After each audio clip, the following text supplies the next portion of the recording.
2017, my mom passed away from cancer. Throughout that time of watching her battle with cancer, I kind of realized man, this shit's precious. Is Indiana special or is it not? It is special for people who are willing to put in a little bit of effort, finding ways to make money digitally and online, but then I'm parking it in things like real estate. So I have to know who has been the coolest Hoosier. Oh, wow. All right, welcome back to the Roots podcast. Today we have on Nate Spangle. Nate Spangle is a good friend, a fellow entrepreneur, and real estate investor. You probably know Nate from his locally famous Instagram reels at Nate Spangle. Got to go follow him. But Nate is indeed creating a massive Indiana media business that shines a light on really cool thing Hoosiers are doing. He has a huge social following. He has a great podcast, the Get In podcast, and he has more energy than probably anyone I've ever met. I found that out when we were running the full Monon together, which was a blast. Got to know Nate really well. So Nate, we're pumped to have you on. Dude, the full Mo, that's a little bit of PTSD right there going back to that. But we rocked it for the first 23. Yeah, we were listening to Zach Bryan singing and high-fiving. We were just cruising, and then all of a sudden you hit a cliff, and it's like, psh. Yeah, that cliff came pretty quick. At what point in Indy is that cliff? Okay, so if you start in Sheridan, the cliff comes at the second red bridge on the Monon in Broad Ripple. Yeah. I think we didn't even the cliff was, we didn't even get to Broad. I thought Broad Ripple would give me a second wind. No, I was already kind of too far gone. Didn't do nutrition right and ended up finding that cliff on the second red bridge. Yeah, no. That sounds like a terrible day. It was so great. I loved it. It was legitimately the best day of the year for me. It was my Misogi this year for sure. Misogi? Yes. What is that? Dude, the Japanese tradition or whatever it is that one day impacts your other 364, where you do something really, really hard that you have a 50-50 shot of completing. Last year it was run a full, do an Ironman. This year was the full Mo.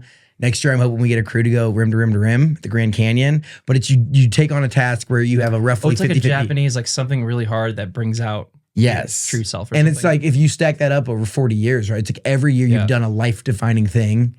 You've done 40 life-defining things. It's almost like a theme of the year. It's this is the year of the full Mo. That's sick. Kind of. I love that. It was my Misogi. I didn't know that word, but now I say that. Misogi. So now in reflection. It's like a Jesse Itzler thing, I think. I mean, it's like a lot of people do a thing like this, but Jesse Itzler started it. And I think this most recent one, because every year it gets a little bit crazier. So his most recent one, I think, was biking across the country. Wow. Literally just hopped on a bicycle and said, I'm going to rip from coast to coast. That's sick. So that catch me in 15 years trying to find how to to outdo the full Mo and then outdo rim. You got to keep leveling it up. Yeah, absolutely. It's just going to get extreme. Yeah, I love it. Well, to put this thing back on the rails, I'd love to get to know you. Man, I love your Instagram. The energy just in the room here. I know how you have success on Instagram because it jumps through the phone, right? Dude, what day did you wake up and you go, I'm going to love Indy more than any other resident of this city or this state? What day was that? When did you become obsessed with our great land here? Dude, all right, I'm going to do you one even better. And it is, I love Indiana. I love Indianapolis, but it's less about that. It's about just loving every day. And this is going to sound really, really flaky and really, really, but I promise you there's a there there. Sound like a Pinterest quote. There goes the Hallmark card. Yeah, right. But okay, so I'm going to get deep for a second. So when I was in college, I was 2017, my mom passed away from cancer. And I was kind of I would say average, right? I didn't wake up early. I knew that I wanted to be in entrepreneurship and small business, but I never really carried anything through. And then throughout that time of watching her battle with cancer, I kind of realized man, this shit's precious. Life is super, super short and you only have a certain amount of time to actually make an impact. And so then I just decided one day, somewhere in that time when I was sulking or whatever, that I was going to make a big impact wherever I was. So I went back to college and ended up winning homecoming king or whatever it was for DePaul, right? So because I just was invested in everything that was my local community there. Then I ended up moving to Indy. I was part of the Orr Fellowship and tried to just make people smile and have fun. And I was the chief morale officer for the Orr Fellowship. It couldn't be a better time. Right? Exactly. Come on. I would say I was the CMO and they're like, oh, chief marketing. I was no, morale. And that was right during the COVID time too, where everyone was in their house. I was and I started making videos. I started making videos at DePaul for the football team. And then I started making videos a weekly Morale Monday where I would just like do something silly at my house and then share it with all the Orr fellows to like make them smile. And then from there, like got really involved in that community. And then from there, I was just like, well, what's the next community? And I was like, well, I'm no longer an Orr fellow. I kind of finished that program. And I was like, what about just the state? Like, I love everything about the state. I want to help shine light and do cool things. And it also helps when there's momentum. Like I started to post some of like the things that I thought about, like my coffee shop recommendations or this or that. And when people start to watch it and they're like, oh man, like you're good at this. Like you bring some energy to it. It just kind of fuels the fire. So do you think Indianapolis or Indiana is actually special and has something unique? Or do you think you're just want to make it unique? I think that it is special, but it's because it has, this is going to sound very conceited and I apologize, but like I have the wherewithal to go and find the things. Like the average person is going to look at it for service. It's almost like a challenge. Yes, very true. It kind of is. The average person looks at it for face level and is like, fly over state, corn, whatever. And I'm like, no, I'll run 31 miles on the Monon to promote Max taking a 5K walk. Right? Like, cause I saw Nate run this whole thing and make this whole video about it. Like I could go out there and like push my stroller and, walk on the Monon, or I'm going to eat 4 tenderloins in a day. So you eat 4 tenderloin or eat a tenderloin, right? Like I'll do all this crazy social media challengey stuff to help promote the state of Indiana because there is amazing things here. But it's not like Colorado where all you have to do is look up in the sky and I'm supposed to be doing why that. people love it so much. Well, it's literally finding the hidden gem, which you're the hidden gem guy. Like you have to go out and search for it. I love the video at French Lick. Only time I've been to French Lick, just got completely wiped and lost money. Oh, didn't go outside and play golf. Didn't go. Sounds like a rough weekend. Yeah. Dude, it was very generous to me, I'll say. But like to the root of your question, right? Is Indiana special or is it not? It is special for people who are willing to put in a little bit of effort and go out and do these things. It's not just handed to you like a beach. It's not handed to you like a mountain. You have to find it. It takes a little bit of effort, a little bit of creativity. I think that's a little bit of growing up in a small town. Like there wasn't. Well, you have the actual story. You grew up in Bourbon, Indiana, which I always joke that I passed there and it was like one gas station. That was one stoplight, a gas station, and a Journey's End, the local bar. Shout out to Journey's. And you had to be creative. Like we were doing stupid farm boy, like really dumb things, but that's how we like entertained ourselves. Fast forward to now I'm here and I can still be creative and find out these things and discover it and then make a video about it to help promote. Like if I do the crazy Grand Slam French Lick weekend, maybe you'll go down there and stay for a night and gamble and like eat a steak dinner. And maybe not lose money. And maybe not lose money, right? Is there a promo code to get the odds turned my way? Use code Nate24 to get your you get a couple for everything. To get one free spin on the roulette wheel. Hey, that could change the odds of the entire weekend right there. Right? Man, that's so cool. I love the vision of it's not you don't wake up, you don't do the social media just to garner a following. You do it even going back to the story of your mom. It's just that passion of wanting to live and share. That's amazing. It's cool to see the vision behind the post because I followed you for a while and watching, I'm like, it's just a guy with a lot of energy. Well, no, this guy has a story and a purpose. Yeah, and I think that's like my gift, right? Like I can walk into most rooms and be super hyper and energetic, and it used to get me in trouble in school for talking, and now it like is what I do for a living. And I do think that the ability to bring the energy and like hype stuff up can take something. I'm trying to think of like a small town in Indiana that like other people would look at and be like, ugh, like why do I care about Plymouth, Indiana? And I'm like, well, if you look at this and you look at this and like we say it in a really hype voice, like it's gonna get people to go and do it and try it, and then they're gonna be like, huh, I had no idea there was so much art and culture right in my backyard in Marshall County. I had no idea there was a massive 250,000 person festival all around blueberries in northern Indiana where people come from all across the country to look at the hot air balloons and do all the stuff like here in Indiana. So I have to know, spill your secrets. Who has been the coolest Hoosier that you've met in your... Oh, wow. See, coolest is so... For you. I mean, for you. Me. Yeah. I love the Indy 500, which is crazy because I didn't know anything about the Indy 500 coming from Bourbon, Indiana. And then I moved here and gotten assimilated into race culture. And so this is an unreleased episode. I don't know when this podcast will go live, but after the first of the year, I'm going to drop my episode with Doug Bowles. who is the president of the IMS. Super Nice. cool. And that was a cool one because that was kind of my launching point into like doing this full time. It was like I bought this old truck on Facebook Marketplace and flipped it up, sold $10,000 worth of sponsorship, was the first truck through the North Gate at the Indy 500. And after that, like literally maybe the Monday or whatever, the Tuesday after Memorial Day, I told my boss I was quitting. I was going to do this full time.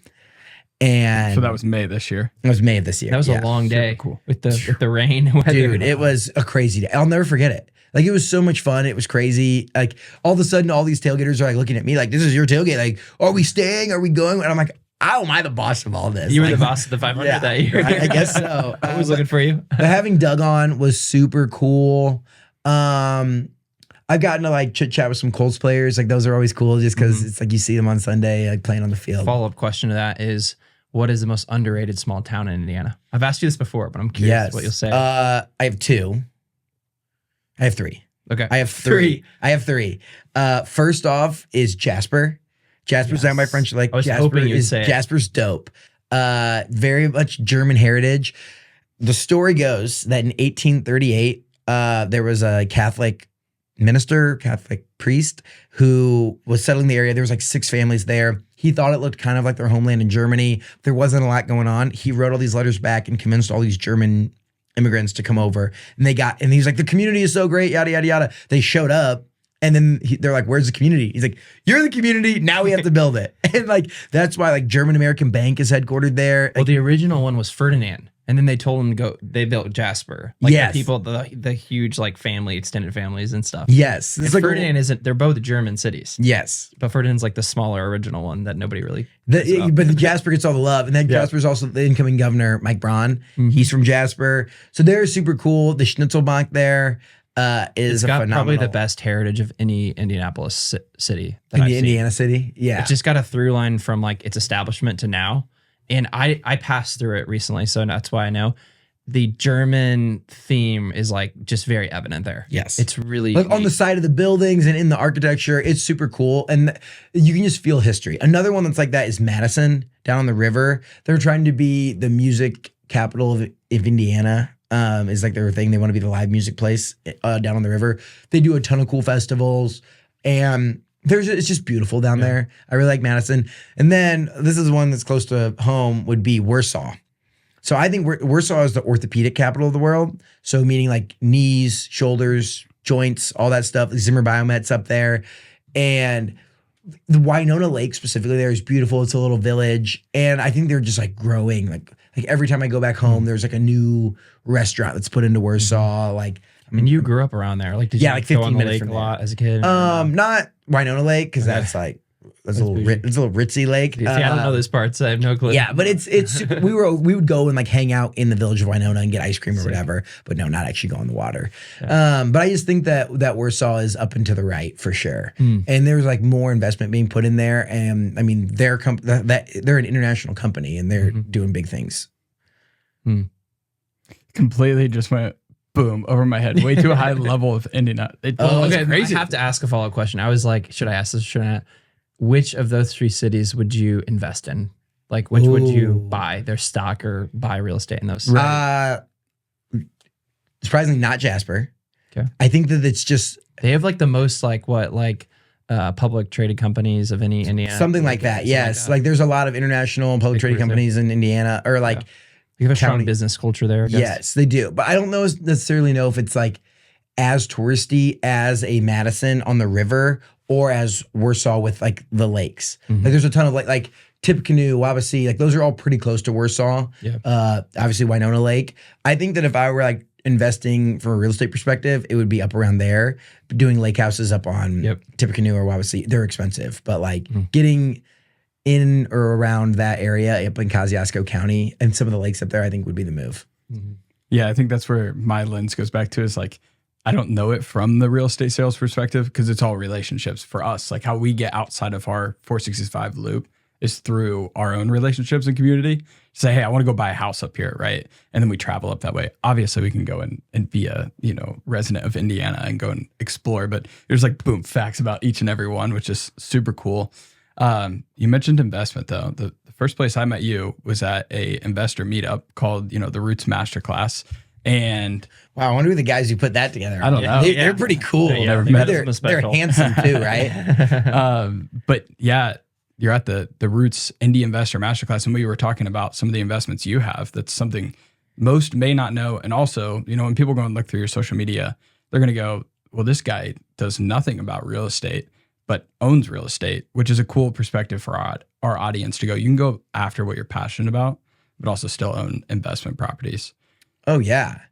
I think that's so smart. And it's like, you see I kind of am one of the ones that like, I get interested in something and I just like go try to do it. So I think I had seen a blog post or read an article or a forum somewhere about house hacking. And that was the first thing I did. So I'd like saved up all my money from all my side hustles and weird things that I did during college.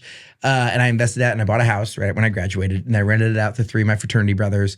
And all of a sudden, like every 22-year-old's biggest expense is rent. And all of a sudden I'm getting paid to live every month. So then I took all that, partnered up with with my college roommate and a buddy, and we bought another house in Broad Ripple and we parlayed that one into another house. And so now I have I'm a part owner in 2 rental properties in Broad Ripple, and then I have my house and a tenant there, which is fun.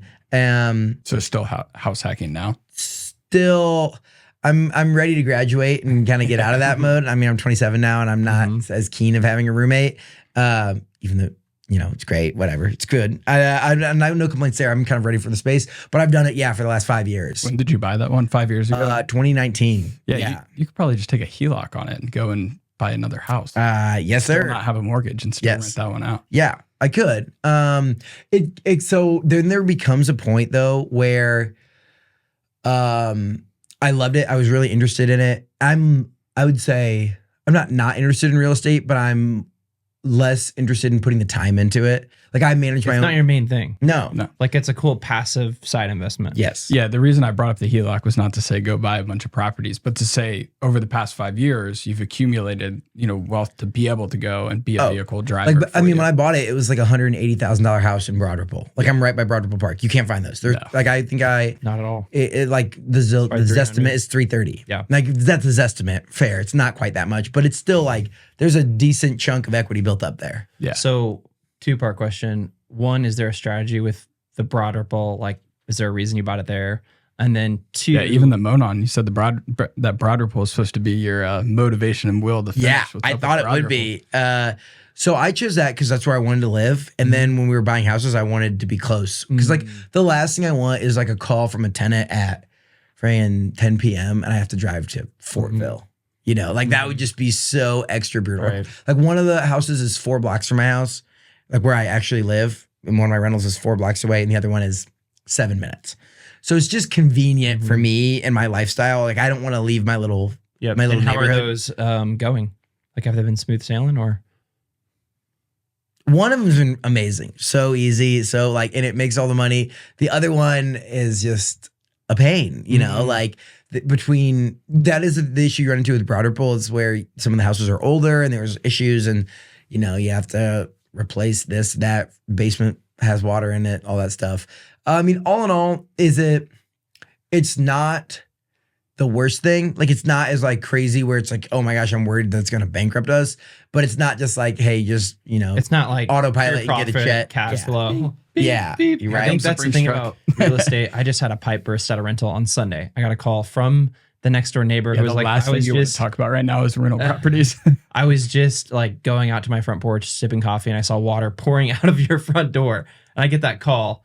And so I'm like, right now, like rental properties kind of suck. But then like next week you'd ask me, I'd be like, they're amazing. So I feel like with rentals, when it's bad, it's really bad and costly. When it rains, it pours, dude. It's like 100K of equity. That's like amazing. It's really hard to find the balance, I find, with rentals at least. Yeah, it always seems to be just time in the market. And that's like the cheesy thing to say. It's not time in the market, but it's like stuff like that happens, but also 10 years from now, you won't care about that. Yeah, and it's like, I mean, okay, I bought the house, my first house. I plan to never sell it. Like after I move into like my grown-up house. Like I'm not gonna say my house is like a starter house. It's great, really good for me. But one day, I want to live in a nicer. So where's Nate What's Spangle the moving location? to? I have no plans to leave the greater Broad Ripple, Meridian, Kessler area at the moment, but ask me in a few years, and I don't know. I'm a free agent at some point. So if someone wants to, the mayor of Carmel or Fishers wants to try to court me, That would be really sad for me if you move outside of Indianapolis city limits. Well, you tell whoever the mayor, wait, do we have a new mayor coming in? Still Hogs. Did we vote on mayor? Whoever the person in charge of Broad Ripple, No, it's someone new, I think. I think there might be someone new. McCormick? No, she lost the governor run. This This shows our intelligence. We recorded this before the voting happened. Wink, wink. Yeah. No, I don't think we actually voted for mayor this go round. I think it's in 2 years. But we voted actually last year. Because Jefferson Shreve. We're getting back on the rails. Yeah, there we go. We're back. No, I think I'm going to stay around Broad Ripple, but my plan is to never sell this one, run it to other people, obviously do all that. I mean, I bought it when I was 22, so I'm going to be like 52 and have a completely paid off house if I'm upset. I live in Meridian Kessler / Broad Ripple. Kessler. I was going to say, you can buy his I'm on house. the west side of college. Bougie. No, I used to be on the east, and we did move to the west side. It's really nice over there. But my realtor told me when I bought my first house in Broad Ripple is always goodbye because they can't make new lots here. Like, it's impossible to add more real estate. It's kind of like the McDonald's thing. The land's more important than the actual physical building. And it's always going to be desirable. Like that Midtown, I mean, maybe it goes to Hell in a Handbasket, but there's so much money concentrated. To where? Hell in a Handbasket. Oh, okay. Yeah. I was like, a place. I've never heard of that name. Well, the commercial, Broad Ripple, like the actual strip is kind of struggling right now. Like, we can maybe get into that or not. But the residential areas are thriving. Like the most, So you're saying from the commercial aspect, and Broad Ripple is struggling? Is that what you're referring to? Oh yeah. Oh, the Broad Ripple strip is struggling. It's struggling a lot. It's battling back. There's some people that are Does it have doing to do with really how good work. long it's been that they've are they trying to repave it? I've never understood what's going on there traffic wise. It just is a pain to drive up. Well, yeah, that's a piece of it. I think there's a little bit of like danger and crime. Like when there are people that get, unfortunately, become deceased by hanging out in Broad Ripple, it's not good for the community. My wife's brother, actually. Yeah. Not to get into that story. Wait, your Why are wife's you smiling? I'm smiling because it's awkward. Right? I just threw that out there. Your wife's brother got. Yeah, that's he. They found him. You know the Kroger off of Keystone. They found him in the apartment complex next to the Kroger. But he was hanging out in Broad Ripple that night. And I live right. You shouldn't be out right past there. midnight in Broad Ripple. We had like a staycation at the Broad Ripple Hotel, which is sick, right on the Monon. But we were out like past 11:30 at Plumps / Shot. It was weird stuff happening, bro.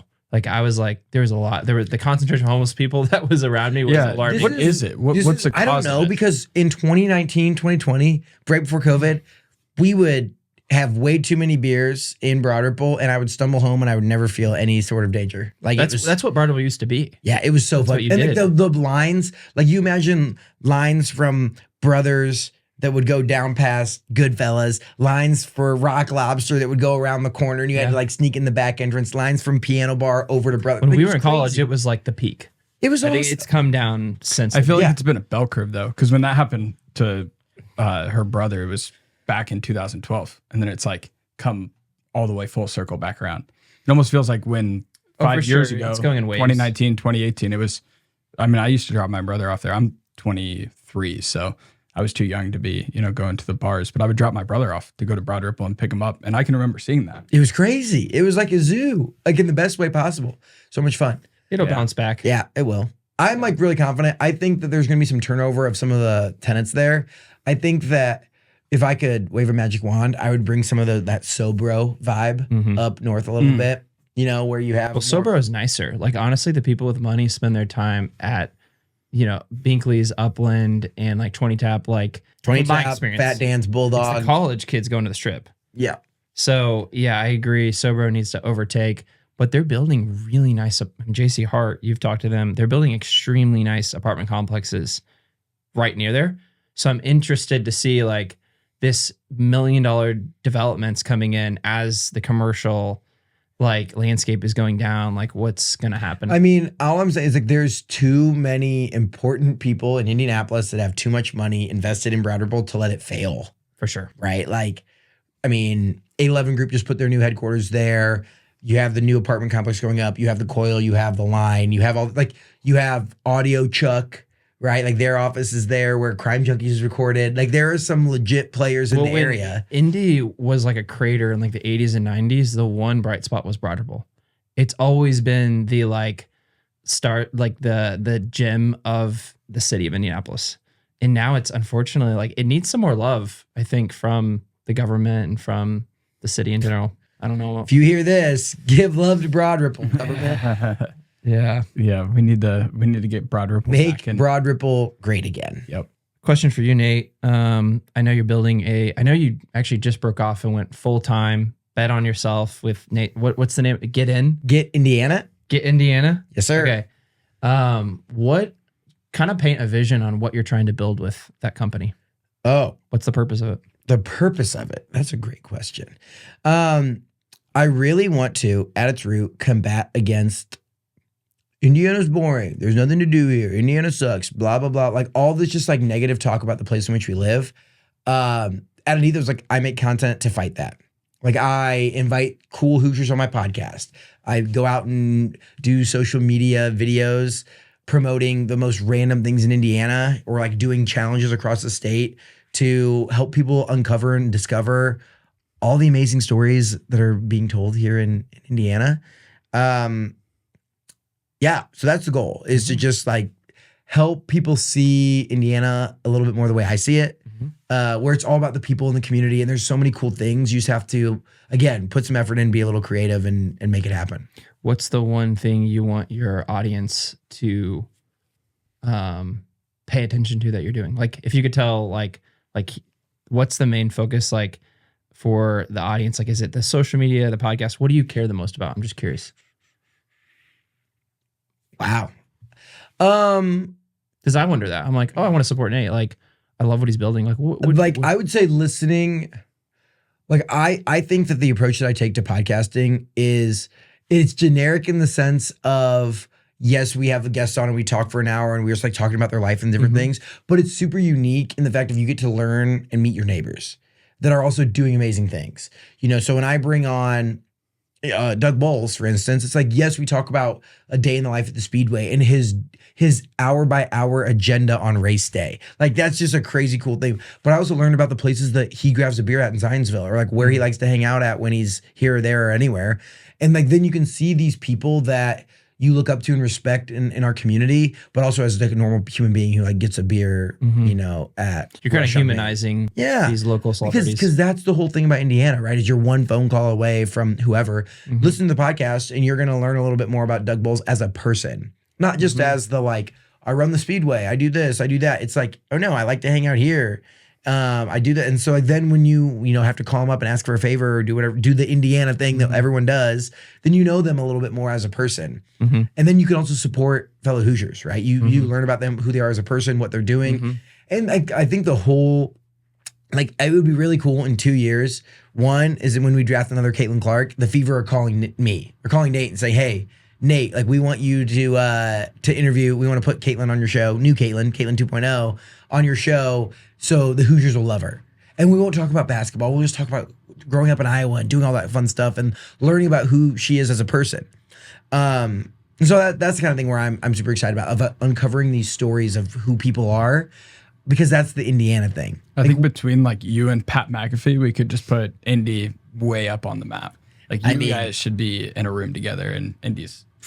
I wish. Is he coming on the podcast? I think you could get him. I'm still a little bit a ways away. I got to let football season die down, but I'm working on it. He's traveling to like a bajillion places right now. Slowly dying down. But it's like, I have to assume, like my guess is that he's an avid use of social media. I bet one of my videos has been on his timeline at some point. Yeah, has to be. So, or somebody over there. What's your favorite part about working for yourself, and what's your least favorite part about working for yourself? Yeah, it's a huge transition, isn't it? It's a big transition. Yeah, huge. We've done it. Huge transition. Becoming unemployed, like 10 a.m. Tuesday, you can do whatever you want. Yes. And I always say, like, I thought I was going to be an entrepreneur my whole life. I don't think at 22 I was equipped. Like I didn't wake up at 5 a.m. then. Like I didn't have the discipline that I do now. Have the habits. Yeah, like you have to like build this ground layer to be able to like get up and like I'm still, and I kind of like look at the office across the street. So my office is really, really close to 811 group, and I try to beat all them in because I'm lonely. I would say the worst part is that you're lonely. Like you're working by yourself. There's no one to tell you if they like it or don't like it, especially working in content. I just put it out there and see what people like. So it's the feedback loop and like celebrating wins or like losses is really tough. Like that part's kind of sucky, I would say. So that's why I'm excited to like continue building so that I can hire people and have a team and do the whole thing. That part's probably the worst. The best part is it's so funny. It's like the exact opposite of that. Like I have no one to tell me what to do. So if I wake up and I want to like this morning, I was like, I really need to post that video about Jasper. I really need to make, and I just spent the morning editing a video all about Jasper. And I saw Jasper was on my mind already. And I spent, 2 hours just like, oh yeah, let's talk about this. Like researching, developing, learning. And the cool part is I get paid to be curious. That's like, the best and worst part too. Like I could be on Monday, be like, I should really go build a duplex and like devote all my time and attention to like doing this thing. And then I find out by Tuesday, like that was a waste of resources. Like there's no one to tell me like putting yourself on rails. I think that's where mentorship and some level of accountability is really important. Well, that's why I love Indy. It's because you have, just like you were talking about, everybody's a phone call away where you need that mentorship. You need to be put back on rails. You've got the groups. Like I'm like a part of like 6 different groups that we meet regularly. When you guys find the like building a local media business group in Indiana, please let me know. You should start AJ and you should start that. Our producer AJ. Yeah. Well, I got to get in a room with Nate Feltman from IBJ. And that's like probably like the closest comparison to what I want to build. Like a more modern version, like kind of not focused on just business. Like a more sticky IBJ. Yeah, like a mixture of if you took Morning Brew and combined it with IBJ and had personality. And it, like I say, like you're doing a great job. It's also lifestyle stuff, right? So, new restaurants, all that fun stuff, like cool things you can do. But a media company where the people behind it, right? So if I hired Kim to be the Central Indiana mom blogger or whatever, it's like, oh, like she works for GetIndiana. She likes, she talks about this and how she raises her family in Central Indiana or whatever. So like in 3 years, where do you want this business to be? I want to have 100,000 Hoosier followers. Like that's like a piece where like from all across the state where it's like if I pull up to Fort Wayne, there's, 10,000 people that know or have seen Nate Spangle's content and have our household name. Household Hoosier name. Yeah. Which is like a little bit, whatever. That's a little bit vain, but like a little bit vain, but like it's a good metric because but that's like the scoreboard. That's the nice part about loop. And the nice part about having like entrepreneurship in content. It's like I can see the scoreboard on the sales side and I see the scoreboard on the view side and the follower side. So I know if what I'm doing is working, if we're growing followers or if we're growing sales. But so in 3-5 years, more viewership. That way I can look at this audience and say like, what are the things that are wrong? What are people complaining about the most? And how do I go fix that? Like if people, like I literally have a thought, like this is a video, I'm going to leak it here, but I'm going to do one where it's like, I don't know if it'll be next summer or the summer after, but like get an asphalt company and just like spend 8 hours fixing as many potholes as I can. And it's like imagine you're literally gonna do that. Yeah, that's amazing. Like and be like, okay, so given like the pothole track, that's what like, makes you like think about the think about like the social media aspect of it. It's like the number one complaint everyone has is the roads. I spent 8 hours and I fixed. And so this would be the whole concept of the video. I spent 8 hours and I fixed 100 potholes in 8 hours. Okay. Given the pothole tracker that's on like whatever the website is that like tracks them all, there's 10,000 potholes in Indianapolis. It took me $15,000 to fix these 100. Like do the math equation. So it's like if someone in the government cut a check for this much money, me and my crew could get this all fixed. Could actually go and do it. I think you should have votes on each pocket, on each little pothole on the tracker somehow. Have people vote on which ones get fixed. I think you could literally be the one to solve Indianapolis's pothole problem. I could like right there. You're the white knight to get it done. And do the and then just put the public math on it where it's like, hey, because the thing that people hate about government, right, is they move slow moving. Or I guess that's the same thing. They move slow and they're not effective with like everything's so much more expensive than it actually is. If I go out there with a crew of 4 people and a freaking asphalt machine and just start slapping down, one, they're either going to tell me to stop and I'm going to get in trouble, which will make the video do even better, or 2, we're going to fix potholes in my neighborhood and my neighbors will all be happy with me. Like, and we'll have a good video to shoot from it. Like, it's a win-win-win. Bag mixed concrete incoming. All of a sudden, I just like screw up the roads. They go even worse than where they're at now. Yeah, That's hilarious. Suddenly, I'm like canceled because I ruined the streets of Indianapolis even more. Which would make the video do even better. How often do you just like embarrass the crap out of yourself making videos? I feel like a lot of people want to get into social media, but then they don't want to be walking around, holding the camera. Dude, that part's brutal, honestly, and it doesn't get any better. And you just have to accept it. Like, I just accepted it, where it's like, I give them a preface like, hey, I'm about to pull my phone and record this thing for social media. I put out videos, yada, yada. Like, I give them a little preface, and then I just like take a deep breath and get into character. Dude, and I would challenge you. During the full mo, you were so natural. Maybe it's because you were comfortable around us two.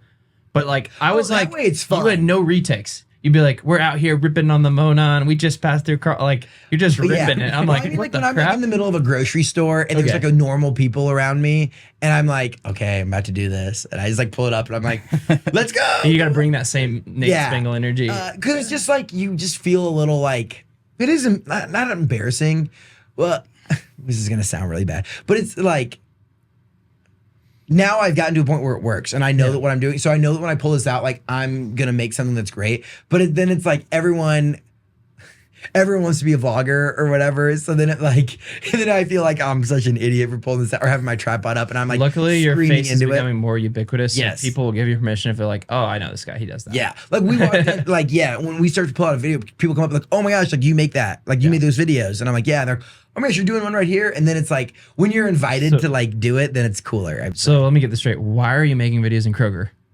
I'm not Kroger. I'm ready to think like at a local spot, like any local place where you like pull out your phone, all of a sudden people start to look at you a little funny. And that is tenderloin, sitting there smashing a tenderloin and being and like someone's like looking like, why is this guy filming himself? And like I don't carry a crew usually. Like I don't have like a camera guy. So I just set up a tripod and like stare into it, and I'm like, yeah, this is great. And then I go to try to record a house, and I'm like, here we are at 123 Main Street, and have to take that 7 times. Alone in the house. Alone in the house. Nobody that's nearby. Like the one worried piece. about what the neighbors thinking across the street. Right. Like it does get a little bit I don't know if embarrassing is the right word, but you just feel a little cringy. But then and like especially early on, all my friends would make fun of me, like, oh my gosh, he's just gonna post about this on Instagram. But then we started getting free shit, right? So like so and so invites us and gives us concert tickets to go to Rock the Ruins. So and so invites us to go ice skating. We get to go on the field for a Colts game. And then they stopped making fun of you when I started inviting my friends to all this stuff. And so now they're like, hey, do you want me to take the video for you? And all you need is one person. Like if I have a camera person with me, I feel immensely less cringy. I feel like you're good at recruiting your friends to be your yes, with free experience. I like dangle the carrot of free experiences to come and like, hey, if you record this, then we get to do this for it. It's got to be quite an adventure, like being your friend. Oh yeah. Okay, so I have a theory about being my friend, and I have a theory just that like I think more human beings need. I am the king. This is gonna again sound a little conceited, but it's just who I am. I am the king of doing things where people can come support me. And I think that more human beings, like my friends are the best friends ever. Like they're so good, but I also give them the opportunity. Like, I would love to show up to watch all my friends run in a marathon or host a tailgate event or go to go to their like real estate event or whatever it is. But not enough people put themselves like on a stage where I can clap for you. Mm-hmm.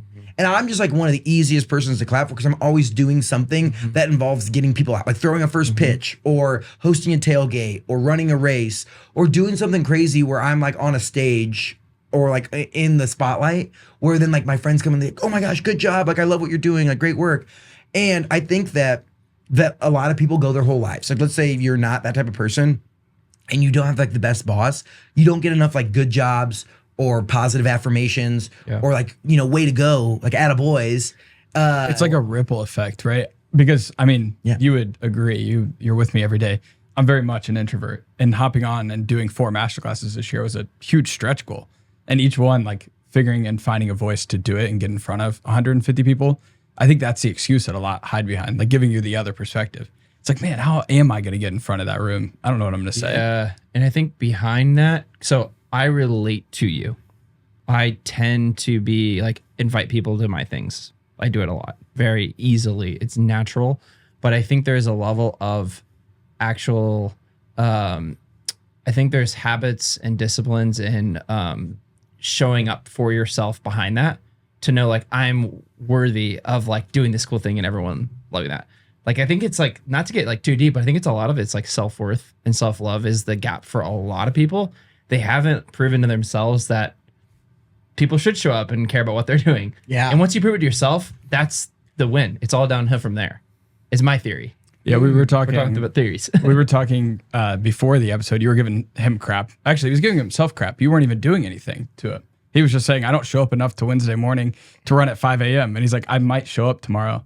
Or I don't. Well, you I don't impress me. remember You just like, I don't know. I don't know if you get a lot of good sleep, but like I'm like a wimp. Like if I don't go to bed by like 9, I'm like, I'm not showing up. I'm a little baby about my sleep. I don't know like how you just like, I'm always showing up even if it's 15 degrees and it's freezing cold. because it's like if it's just me, like if it was just me tomorrow morning, I'm not David Goggins. Like I won't get out of bed and go do it. But it's because I value my word so much. And I always transfer from passive language to very concrete. Like I will be at New Shoe Day tomorrow morning. And because I told people that I would do it, I'm there. And that like just is so important to me. Where it's like I don't even give myself the chance to be like I might or I may be. It's like if I say I will do it, I will do it. And if I don't say I'm and you gonna called do me it, out. I said I should be there. Yeah, that was a word. It was giving should. myself an out. You yeah, should. because then you always have to think like, oh, something like it's so easy, especially your voice in your head at 5 a.m. Oh. It's like it's so like, no, man, you really need this rest. Oh yeah. And then I've even taken some principles from the Goggins book where it's like the little thing your voice says, where it's like it's 5:30, like you say it out loud, like sleeping in right now will help me achieve my goals, and you like literally say those words out loud. And it's like, then I hear myself, I'm like, you freaking Well, baby. I'm always like get up. pumped by the time like we're out there running. We talk and like build each other up. It's the best day of the week whenever I get out there and do the 5:30 a.m. And it's you've never gone and been like, gosh, I wish I didn't go. You know what I'm saying? Never. But how many once. mornings have you not gone and been like, I should have freaking been there? I run alone and I'm like, this sucks. Yep. I'm running alone. Wow. I love it. I could opt to sleep in to then end up running alone. But what you've done is insulated yourself to have to show up for other people in that.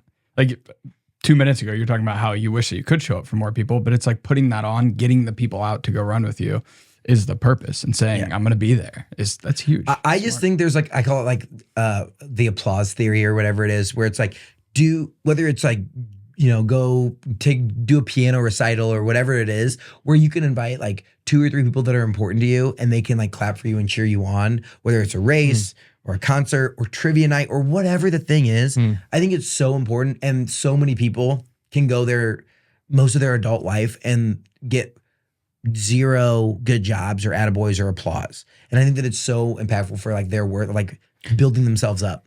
That's why running, just showing up to run in the morning is huge. Like it's a small win. And those small wins do add up. And and it's like the Strava, the kudos, the social media, like those little things, like they're silly, but they also like, like my friends like see what I'm doing. And I feel way more now that I get like an average of 7 or 8 kudos. I used to get like 0. Yeah. I feel like the man. Like that's made my year. Yeah. the freaking kudos. And people on Strava, like people on Instagram are stingy with their likes and their follows. People aren't stingy on Strava. It's a way better social media. I have Instagram mostly always deleted. I only go on to post, which is not the best for engagement. But when I'm bored, I'll actually use Strava as my social media. Dude, I've commented on everyone's run. I'm like so candid on Strava too. Like, not that I'm not. I'm pretty candid on Instagram. Don't even know if I follow you on Strava. Yes, we definitely do. Okay. We have to. But I'll post like heel clicking videos. Oh, yeah. Or like just like silly things that probably wouldn't make the gram, but it's like, it's Strava. Like, it's Strava. I love it. So we're kind of off the rails here, but I love it. If it all boils back down to running for the habits, what can a guy that can't run do to build the habits? What can you do? I don't know. I don't know. I mean, I am ruck. Like literally, what can I do? Can you ruck? I can walk. I can lift weights. Can you ruck? Have no idea what rucking is. Will you like put on a really heavy backpack and march like a soldier? That might get your heart rate a little bit too high, but yeah, probably would. Probably would throw the heart rate up. Dude, he's literally allergic to running. I don't know if everyone out there listening knows this, but that's crazy. We'll have to Sauna? think on that. Yeah. We'll have to find Cold something. plunge? Cold plunge. I mean, that's what I do. I lift early in the morning, cold plunge, sauna, and that helps. But Yeah. Yeah. Like it's- stuff that's hard and challenging. and even like creating content around it. I watch everybody, post about running and all that. I'm like, it's such an easy layup in the morning, the habit. But like, I can only take a picture of the YMCA so many times before it's like Right. The YMCA. Which one? one in Avon. Oh. Yeah, I'm not on the Avon. west West side. Sider. Yeah, live in Danville, West small side. town. Danville. Yep. The seat of We Henry need County. we need a reel on Danville. We might have to. They're growing. They're growing They are. like wildfire. Yes, I think sir. in the one you posted on Friday, 14,000 was the population on there for the ranking. I feel like that's going to be 2x for the Like, next census. Yeah, like Wow. So our just to reveal where we want our master plan is just like blitz Danville, like be like the main real estate company there. Cause we don't want to be like Avon, Brownsburg, Plainville. It's like, that's too much effort to like we're like full force. We're going to put a billboard, just like mailers, just go full force and like take over Danville. In Danville. Just All be right. the main real estate source. You heard it here, Danville. You're going to be using We're Roots coming. Realty. Come on. we're already there. Call me. I'm 2 seconds away. Nate, this has been awesome. Let's go ahead and kind of land this plane. Yeah, we have a couple rapid fire questions for you, inspired by you, in fact. So Tyler, hit him with the first one. Heck yeah. What's the best brunch spot in Indy? Brunch. Breakfast brunch. Well, there's only one answer, and anyone who disagrees is probably wrong. Specifically for the north side of Indy, you have to go to Cafe Patachou. It is That's the correct answer. 49th and Penn. Yes. I just had OG. Martha Hoover on the podcast. I'll be releasing it in 2025. Phenomenal guest. She's like, oh man, she was a litigator. She was, I think, an economics undergrad. Like, we talked about growing a restaurant, but we also talked about like the value equation of food. And I was just like blown away, where it was like so many people, like you need to, like Cafe Patachou is expensive, like for sure. It's like, it's not, It's about like Keystone a Diner, which I $18 omelet. also love Keystone Diner. Don't get me twisted. But like Cafe Patachou, what she wants to do is reframe the value equation. It's like, yes, you could get 18 McDoubles or whatever for the price of a Patachou omelet, but like what's going in there? Like just this whole thing of value where like the ingredients that you get and the way we source our food and like all the way down the equation, like this is not beef that is however McDonald's gets their beef. I have no idea. I'm not going to put any speculation out there, but she's like all the way up the chain. We take better care of our supply chain. And that's why it is, it's, you're paying for the value of not just the food that's right in front of you, but like this whole side of the business model, which makes sense for people that have money to afford it. Yeah. I've just decided like, I don't care how much it costs for that omelet, like make it a business write-off and I'm going there every week. Oh, So for he sure. knows Get I that always have business meeting there. Cinnamon sourdough. Oh, every time. Every time. Can't Hippie beat with the bins. Yes. I mean, there's a few omelets that are good. Yeah. Yeah, running and food. This podcast not had much. Me input and to Nate give. could just rip on that. We need to start our own podcast. Yeah. Yeah, Right. running and food. Yeah. The north of downtown, south of 465 pod. It's a culture. Yeah. It's a lifestyle. One day you'll get there, Max. Yeah, maybe possibly I can be like you. What's one habit that's changed your life? Waking up early. Every day I have my alarm set for 4:59. Big 5 a.m. club. Yeah. Well, Early. and I specifically do it at 4:59 so I can be 1 minute better than the people who wake up at 5. I'm sorry, that was funny. Right? That's how I am. It's just like the type of person that I am. Like there's something crazy about getting up or setting your alarm for a time with a 4 on it. Like it just like 4:55 personally. I'll prove it after. You do? 4:55. These guys are built from the same cloth. I gotta go 4:54 now. I'm gonna text at 4:43 tomorrow. Yeah, of course you will. No, like it seriously, waking up early changed my life in like business, like happiness, like productivity, everything. There's just something special. Like I go like working out. Like I get up and I go work out at the 5:40 class at Genesis. It's like my gym that I go to. It's great. Then I'm like right now I'm in wrestling season, so I wake up at 5. At 5:30, 5:40, I'm in the gym. At like 6:20, I leave and I go to Chittard. My wrestlers are rolling in for their morning workout at 6:30. So then I've already had my workout. They're coming in for their morning workout. And they're like, holy cow, my coach has already hit his. Like, hey, yeah. And then they go to school. And then I'm still like one of the first people in the Broad Ripple area that's like going to work. And I love it. Like it's just a life-changing experience. Like whether it's waking up to go to run club, waking up to go to work out at the gym, getting up and moving, it has been. One of our last guests said the same thing. Nick Giuliani. I love I love that you're still involved in the wrestling. Oh yeah. And from high school, I still coach swimming with Yes. out in Danville. And yeah, waking up in the morning and getting there. If you watch the high schoolers just hit a workout, right, and you haven't moved at all, it's like, oh my God, I'm so lazy. Yeah, right. Like if I'm sitting in the white chair on the pool deck, just, I start working out with them. Like I got to go, I see them moving and I want to move. But Yes, dude. And I was like, have you ever seen someone that wakes up at 5 a.m. that's unsuccessful?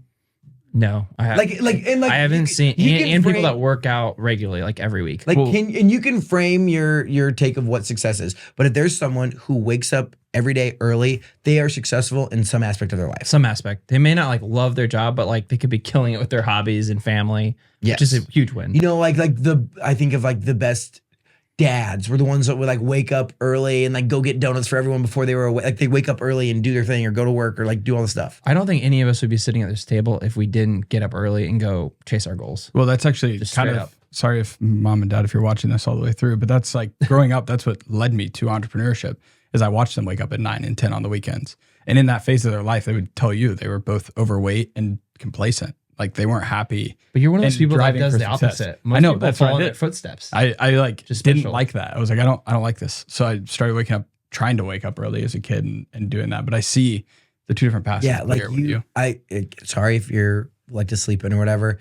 Like I see the most successful people wake up early and get their fucking day moving. Sorry, I said the F word, but like, Yeah, you're good. like you got to get going. We don't have many kids. We have listening two to more this. until we're, PG 14. Yeah, right. Sorry. But I just get like so like fired up Yeah. about it because it's like, just do the thing. Like, what like success is right behind there. Just like set your alarm early, get up, and that's where you're going to be successful. I'm okay with like some people won't do it and they won't get it, and that's just how it goes. Yeah. It used to bug me, like people who like didn't take initiative.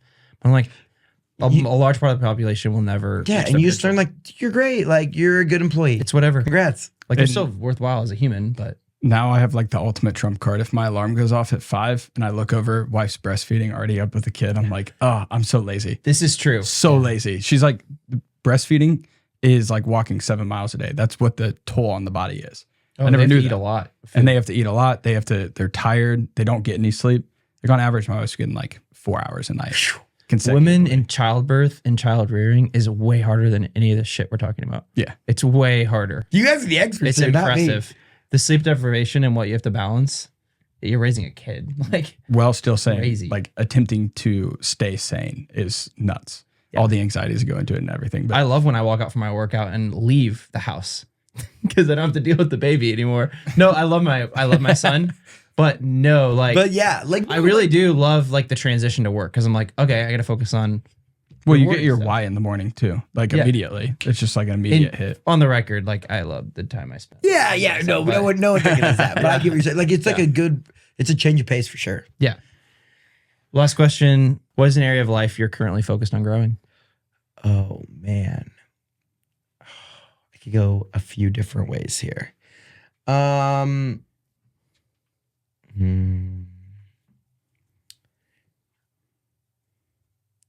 I'm really working on being present. I think it's so easy to fall into when you're packing your schedule like back to back to back to back, where it's like if I sit in a meeting with someone and it's like, am I thinking about this podcast and how to be here with you guys right now?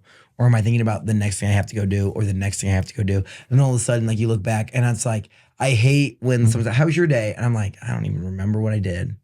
And I do have a lot of days like that where it's like, am I showing up the best that I can for everyone there? And that's like the age old habit of like when I'm trying to show up for everyone, like I'm trying to like go do a million things and promote 100,000 small towns in Indiana. And like, then you like half-ass promote 100,000 of them versus like really humming it in with 10 of them, or having 10 coffee meetings versus having one a week and like making it really impactful. So that's like a big focus for 2025 is slowing down and being present. Like not slowing down as in like, like, oh, I'm burning out or anything like that. But like, I want to make sure that if I'm giving you, if you set up and get an hour of time, like I would, instead of doing, 5 coffees Monday through Friday. I'd rather do 2 where they're great and book all the way out to like February, right? That way I can actually be there and take something away from the conversation, give something to the conversation. And the other piece is like being timely. When I'm like back to back to back and not present and all these things, I'm like 15 minutes late here and 15 minutes late there. And like, that's not the type of person I want to be. And I used to think people were late because they were lazy. And I'm like, I'm late because I'm trying to fit like another thing in. But like, I'm like, oh, I can finish editing this You got to video say no before. more. If it's not a hell yes, it's a no. Yeah. Like I can already tell, like your time, like Nick Giuliani, who's a very successful real estate investor, like said that like if it's not a hell yes, it's a no. And he said like by far and away, time is his most constrained resource. And you're there. Like you just made the transition really quick. I feel so bad when someone reaches out because I remember being the person reaching out. Like I remember being the person that was like, "Oh, hey, can I have 10 minutes?" And it's like then there are, and this is. But just don't go back. Like what I've done, not to try to tell you what to do here. No, I love it. I have a not a quota, but a limit. So I don't do more than 1 coffee meeting a day because when I do 2 back to back or even 3, worst case scenario, Have you done 3? I phone it in. Yeah. Bro, by halfway through the in. 3rd one, it's like all I'm thinking about is like I got to get to the bathroom and I got to get out of this. So meeting, people, dude. when they ask to meet coffee with me, I send a date a month out and I feel bad, but I don't really because when I show up and you're my only coffee meeting that day. Like it's all about you that chunk of the day. That works for me. So I just schedule out. And then if it's not important, you don't schedule it out. It must have not been important. Yeah. Yeah, right. And if it's not, there'll be a few times where I try to fit something in here, there, whatever. But it's like, and I set like a home base, which I know you hate it, but like if you're getting coffee with me, it's No, that's smart. For like, I would say mine are just 95%. different home bases. Shout out to Blue Mine Coffee. Oh yeah, And Gold Leaf. There you go. But I'll be at Java House. Like if you like some days before I had my office, I was there like every day. You could just like, hey, you want to get coffee with me? Just show up and sit down.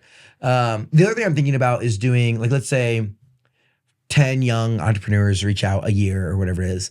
Instead of doing 10 different coffees, it's like, hey, how about 5 of us get together this quarter and 5 of us get together next quarter? And just like, because you're going to ask the same thing and I'm going to share probably the same information. And it's kind of like. At some level, that's kind of what our master classes are, and having the happy hours. It's like for the people that just want the information or to be close. We had to create the spaces for those because we did it's a Hoosier work, but it's a community and it's the Hoosier thing to do, right? To say yes to everybody, to go and have all those coffee meetings. Like Doug Bowles isn't sitting down. Like I couldn't get on Facebook and message Doug Bowles and him. Be like, It took me like multiple times.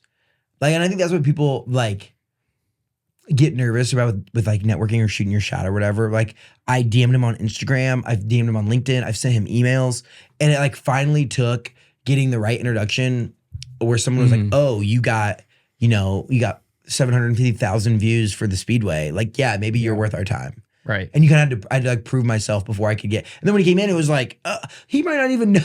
Like, I think when you like don't respond to someone and like you see the DMs and stuff. Like, I think you know that. Like, I know when I don't do that. But like, we just act like nothing happened. Yeah. And it's fine. Like, whatever. That is actually hilarious. You know That just happens socially. So I try not to be that guy because like I don't want someone to come and like, you didn't respond to my like I try to respond to all DMs.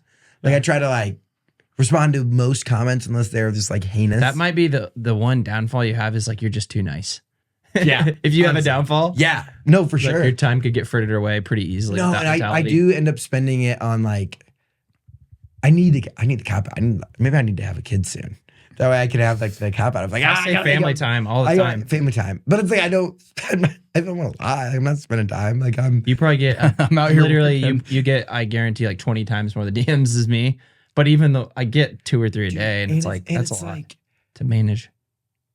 And it's like a lot of times people that just how do I say that in a nice way, right? Someone's DMing you right now. It's like, oh, deleting it. Yeah, it's like, oh, you want me to like, hey, will you promote? Like, I need to make better systems, maybe of like responding to these, or like, because there's sometimes where they want me to promote something and they have no budget and they just like want me to like come to the. I would just ignore that message. What is? If I were yeah, let's reframe that. Who should be reaching out to you?